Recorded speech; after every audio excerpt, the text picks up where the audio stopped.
Lyca productions Subaskaran தயாரிப்பில் அறிமுக இயக்குனர் ஏ.ஆர். ஜீவா இயக்கத்தில் அனுபாமா பரமேஸ்வரன் நடிப்பில் லாக்டவுன் டிசம்பர் 5 முதல் திரையரங்குகளில்.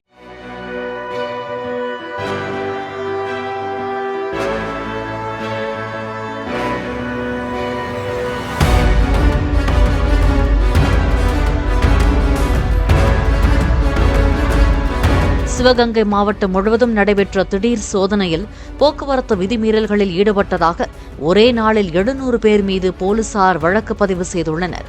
ஹெல்மெட் அணியாத 300 பேர், அதிவேகத்தில் சென்ற 100 பேர், 4 சக்கர வாகனத்தில் சீட் பெல்ட் அணியாத 55 பேர் மீதும் வழக்கு பதிவு செய்யப்பட்டுள்ளது. திருப்பத்தூர் வட்டம் கும்மங்குடி கிராமம் அருகே 2 தினங்களுக்கு முன் அரசு பேருந்துகள் மோதிக்கொண்ட விபத்தில் 11 பேர் உயிரிழந்த சம்பவத்தை தொடர்ந்து இந்த சோதனை நடத்தப்பட்டது. லைகா புரொடக்ஷன்ஸ் சுபாஸ்கரன் தயாரிப்பில் அறிமுக இயக்குனர் ஏ.ஆர். ஜீவா இயக்கத்தில் அனுபாமா பரமேஸ்வரன் நடிப்பில் லாக்டவுன் டிசம்பர் 5 முதல் திரையரங்குகளில்.